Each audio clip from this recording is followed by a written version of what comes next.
15장은 하나님에게 찾고자 하는 마음을 말씀해 주세요. 누가복음 그 위에 전절을 보면 양 100마리 중에 한 마리를 잊어버렸을 때에 그 양을 찾는 목자의 마음, 그리고 100에서 갑자기 10로 줄어듭니다. 한 10개 드라크마 중에 하나를 잃어버렸을 때에 그 드라크마를 찾는 그 간절한 마음, 오늘은 100에서 10에서 2로 줄어듭니다. 두 아들 중에 한 아들을 잃어버렸어요. 그리고 그 아들을 다시 찾았을 때의 그 기쁨을 오늘 말씀해 주고 계십니다. 물론 비유 말씀입니다. 예수님 비유를 통하여 하나님 아버지의 그 마음을 우리에게 알리고자 하십니다. 어떤 사람에게 아들 둘이 있었습니다. 그런데 그 둘째가 아버지에게 이렇게 말합니다. 아버지, 어차피 아버지 돌아가시면 이 재산 내 건데 형하고 나하고 나눠야 될 텐데 미리 좀 주십시오. 이거는 굉장한 불효고 아버지가 죽은 셈 치시고 달라는 거예요. 그러니까 유대법에서도 이런 법은 있을 수 없는 겁니다. 그런데 둘째 아들이 아버지 죽은 셈 치시고 돌아가셨다고 치시고 재산을 미리 좀 당겨주십시오, 이 말을 하고 있습니다. 근데 아버지가 그렇게 해줍니다. 그 살림을 나눠줘요. 해주면 안 되고, 또 둘째 아들이 이 정도까지 하면 둘째 아들을 우린 만나지 않았지만 그 둘째 아들의 성품과 그 둘째 아들의 잘못된 걸 우리는 어느 정도 짐작할 수 있습니다. 근데 아버지가 나눠줍니다. 왜 나눠줬을까요? 아침에 눈 뜨면 달라 그러고, 점심에 또 달라 그러고, 저녁에 또 달라 그러고, 매일매일 너무 달라 그러니까 아버지가 어쩔 수 없이 준 거예요.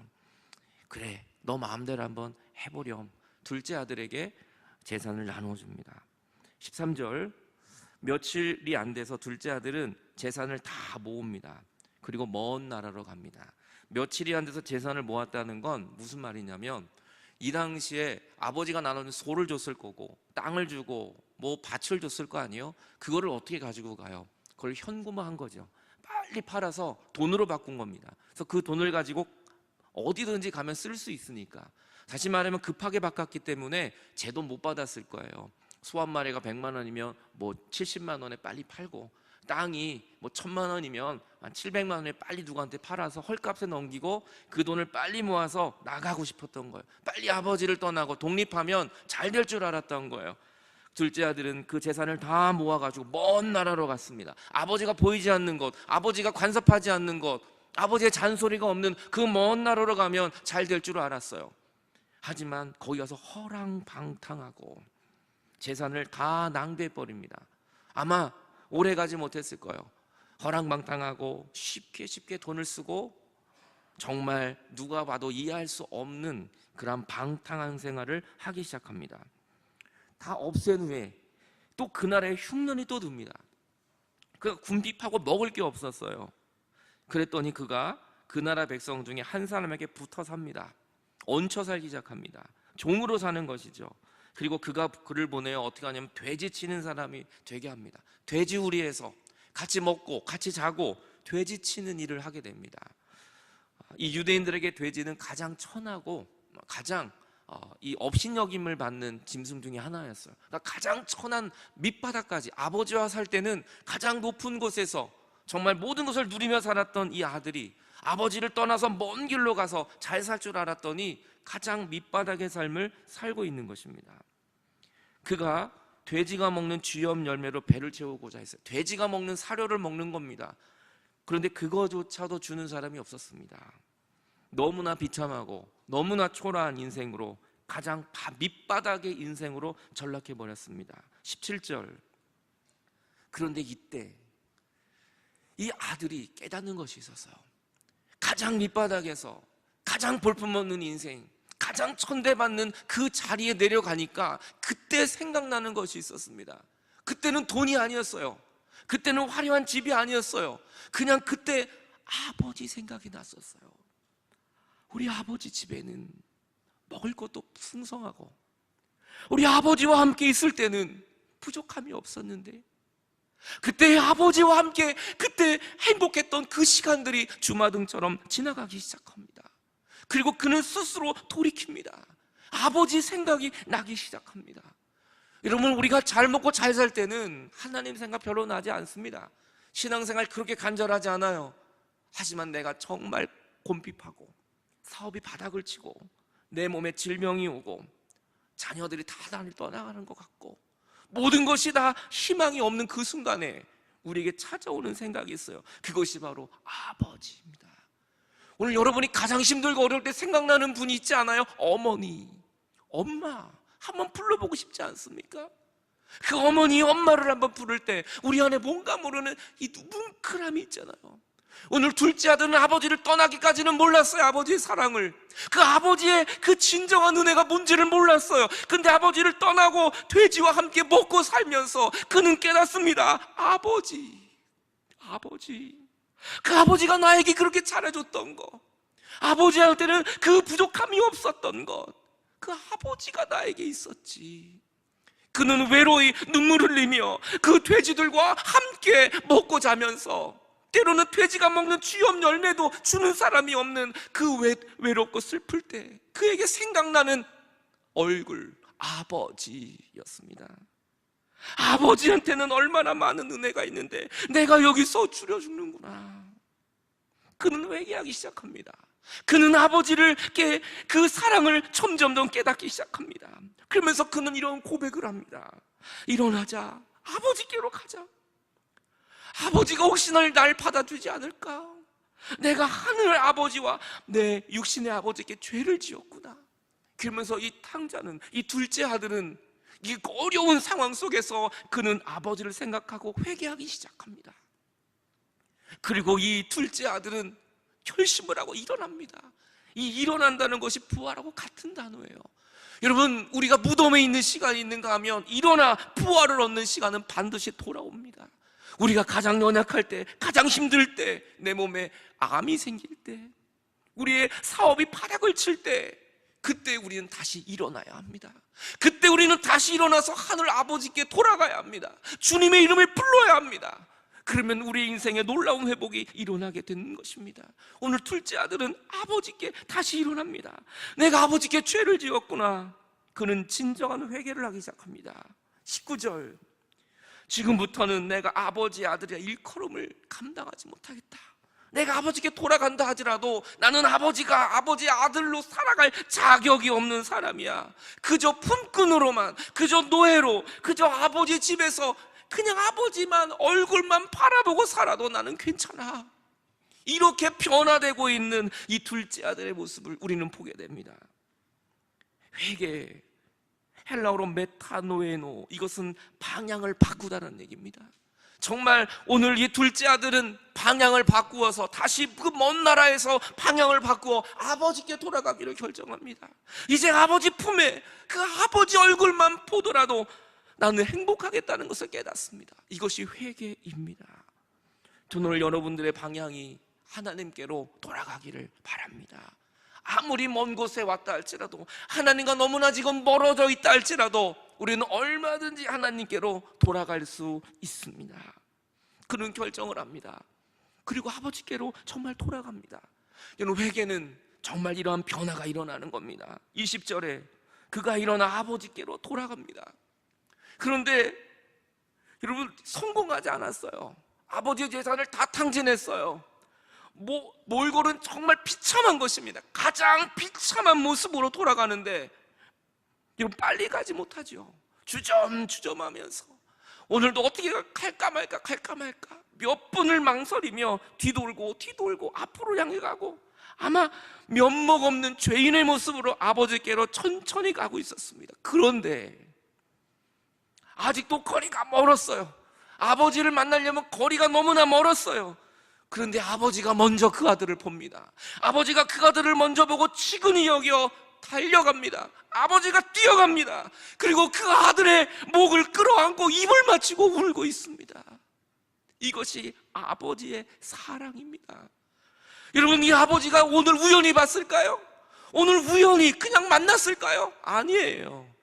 아버지는 아들이 짐을 싸서 집 밖을 나가는 순간부터 이 아버지는 아들을 기다린 겁니다. 그 언덕에서 언젠가는 돌아오겠지. 이 녀석이 지금 다 돈을 잃어버렸을 텐데, 지금 누구한테 속았을 텐데, 아버지는 아들에 대하여 너무나도 잘 알고 있었어요. 아버지는 매일매일 기다리고 있었던 거예요. 그래서 저 멀리서부터 누가 봐도 누군지 모르지만 아버지는 그 아들의 발걸음만 봐도, 그 아들의 머리만 봐도, 그 아들의 이 손가락만 봐도 누군지를 알 수 있었던 것입니다. 그리고 아버지가 먼저 달려가 그 아들을 안고 입을 맞춰 주십니다. 이것이 아버지입니다. 오늘 아버지는 우리의 모든 죄를 이미 용서해 주셨습니다. 우리가 하나님을 떠나는 순간 주님은 이미 우리를 용서해 주신 것입니다. 그리고 오늘 하나님은 우리를 기다리고 계십니다. 우리가 주님께 돌아오기만 한다면 주님은 오늘도 우리를 안고 입을 맞춰 주십니다. 저 먼 곳에서 우리는 죄투성이가 되어 주님의 얼굴도 보지 못하고 있는 이 연약하지만 주님은 나에게 달려오셔서 나를 끌어 안아주시는 아버지의 사랑. 오늘 둘째 아들은 아버지께 용서를 구하지 않았어요. 용서해달라고 말 한마디 하지 않았습니다. 하지만 아버지는 이미 아들을 용서하셨습니다. 그리고 아버지는 그 아들을 달려나가 추궁하지 않았습니다. 그 돈 다 어디다 썼어? 너 뭐하고 온 거야? 야단치지 않습니다. 그냥 그 아들의 목을 끌어안고 우시는 아버지. 오늘 이 자리에 온 여러분, 오늘 예배당에 와 예배하는 여러분에게 주님은 여러분을 추궁하지 않습니다. 일주일 동안 어떻게 살았어? 너 왜 그 죄를 졌어? 말하지 않습니다. 여러분을 끌어안고 우시는 하나님. 잘 왔다고, 얼마나 고생했느냐고, 너 얼마나 힘들었냐고. 하나님 아버지는 우리를 추궁하는 것이 아니라 우리를 안아주십니다. 아들은 아버지 얼굴을 쳐다보지도 못하고 숙이고 있지만 아버지가 뛰어나와 저 아들을 반겨주고 있습니다. 그 아들의 목을 안으며 내가 너를 사랑한다고, 너는 조금도 변함이 없는 내 아들이라고. 아들은 말합니다. 아버지, 나를 종이라고 여겨주십시오. 나는 아버지의 아들이 아닙니다. 품꾼입니다. 노예로 여겨주십시오. 아버지는 말합니다. 네가 무슨 노예냐고. 너는 조금도 변함이 없는 나의 아들이라고 주님은 말씀하십니다. 아들이 말합니다. 그 아버지가 목을 안고 같이 울면서 아들은 이렇게 말합니다. 아버지, 내가 하늘과 아버지께 죄를 졌습니다.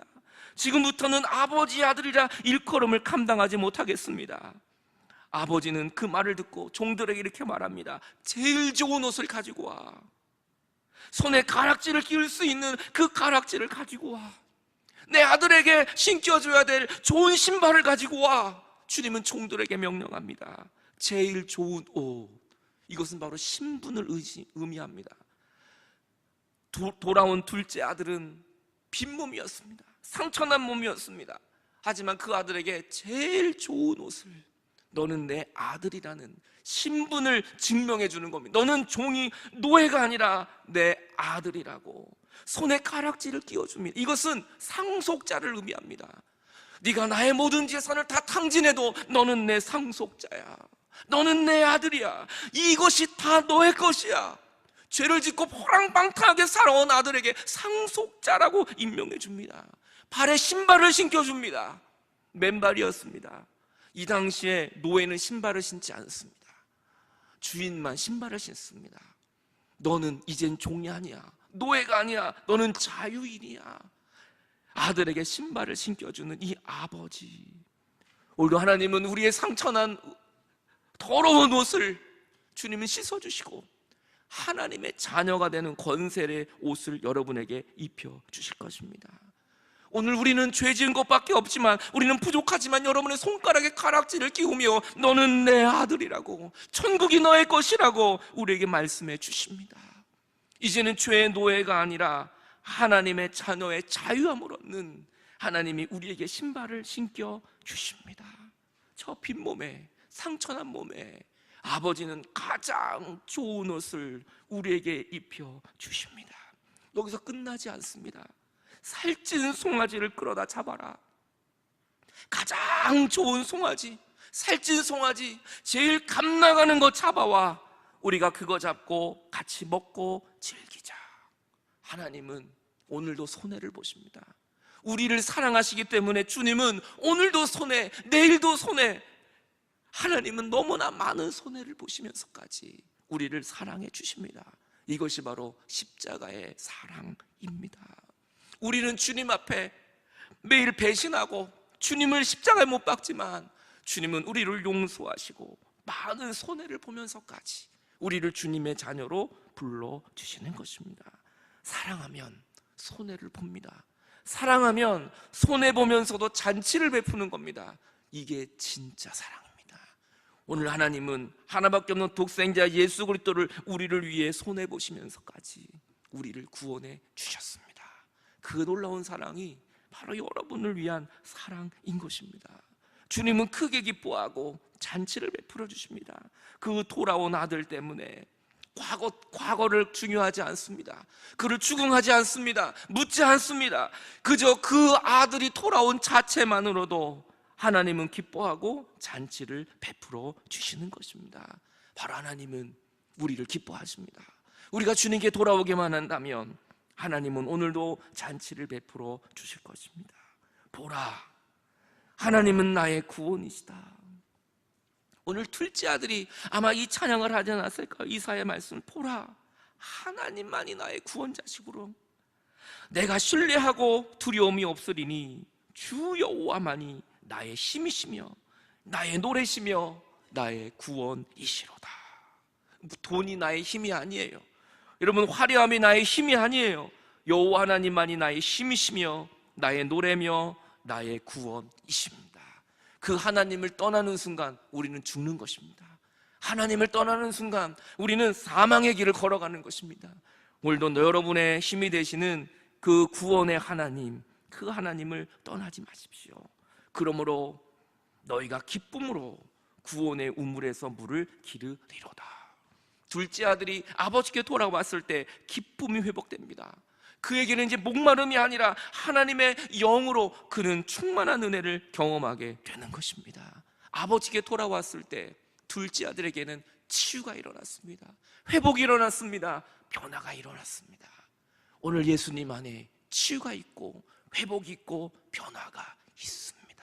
오늘 우리가 해야 될 가장 위대한 일은 주님께 돌아가는 겁니다. 하나님 품에 안기는 것입니다.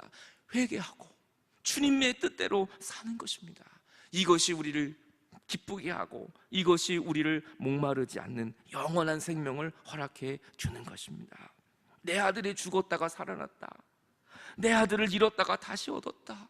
우리 모두 기뻐하자. 하나님은 죽었다 살아났다고는 표현을 합니다. 주님을 떠나는 순간 우리는 죽는 것입니다. 하나님을 떠나는 순간 우리는 사망의 길을 걸어가기 때문입니다. 하지만 아무리 죽은 인생이라 할지라도 다시 주님께로 돌아오기만 한다면 우리는 다시 살아나게 될 것입니다. 이 사순절 주님이 우리를 살리려고 이 땅에 오셨습니다. 그것도 억지로 오신 것이 아닙니다. 두 팔을 벌리며 우리에게 달려오셨습니다. 그 생명이 되신 예수 그리스도를 믿고 다시 살아나는 사순절이 여러분에게 임하게 되시길 간절히 축원합니다. 우리의 공로와 행위로 구원받는 것이 아니라 아버지의 사랑으로 구원을 받는 것입니다. 우리는 아버지의 사랑을 깨달을 때 나는 자격이 있는 게 아니라 나는 자격이 없음을 오히려 깨닫는 것입니다. 자격이 없는 나를 위하여 이 땅에 오신 예수님의 그 사랑, 그 사랑이 우리를 변화시키는 것입니다. 그런데 맏아들, 그 큰아들에게 문제가 생깁니다. 집에 돌아왔더니 풍악 소리가 흘립니다. 종에게 물어봐요. 이게 무슨 일이냐고. 그 종이 말합니다. 당신 동생이 돌아왔어요. 당신 동생이 드디어 돌아왔어요. 그래서 아버지께서 송아지를 잡았습니다. 그러면 큰아들은 기뻐해야 되지 않습니까? 큰아들의 모습을 보십시오. 큰아들은 화를 냅니다. 그리고 아버지한테 따집니다. 아버지, 나는 여러 해 동안 아버지를 섬겼습니다.